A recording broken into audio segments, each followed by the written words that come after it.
பொன்மனச்செம்மல் புரட்சித் தலைவர் எம்ஜிஆர் அவர்களையும் இதய புரட்சித் தலைவி அம்மா அவர்களையும் இருவரும் தெய்வங்களை வணங்கி, என் அருமை தமிழ்நாட்டு மக்களே, வாக்குரிமை என்பது நம் தலையெழுத்தை மாற்றும் ஜனநாயக ஆயுதம்.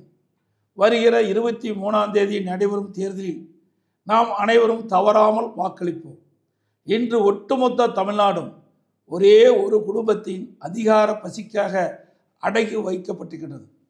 கடந்த 5 ஆண்டுகளில் பொய்யான வாக்குறுதி அளித்து மக்களை ஏமாற்றி விட்டார்கள். சட்ட ஒழுங்கு அடியோடு சீரழிந்து விட்டது. பெண்களுக்கு எங்கேயுமே பாதுகாப்பில்லாத சூழல் நிலவுகிறது.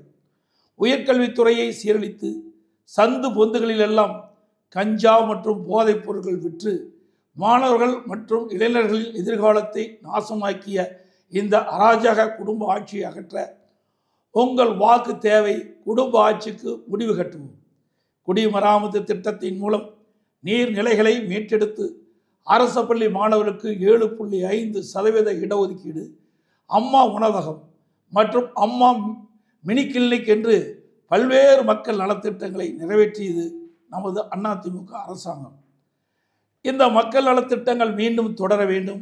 சிறப்பான நமது தேர்தல் அறிக்கை மூலம் வளமான ஒரு எதிர்காலத்தை தமிழகத்துக்கு வழங்க இருக்கின்றோம். அது மூலம் தமிழ்நாடு இன்னும் முன்னேற்ற பாதையில் செல்லும். அனைத்து இந்திய அண்ணா திராவிட முன்னேற்ற கழக தலைமையிலான தேசிய ஜனநாயக கூட்டணி அதிக வாக்குகள் பெற்று அமோக வெற்றி பெறும். அனைத்து இந்திய அண்ணா திராவிட முன்னேற்ற கழகம் தனிப்பெரும் பெருமையோடு வெற்றி பெற்று ஆட்சி அமைக்கும். எங்களது தேசிய ஜனநாயக கூட்டணி சின்னங்களான இரட்டை சின்னம், தாமரை சின்னம், மாம்பழ சின்னம், குக்கர் சின்னங்களில் பெருவாரியான வாக்குகளை அளித்து வெற்றி பெற செய்யுமாறு அன்புடன் வேண்டி கேட்டுக்கொள்கின்றேன்.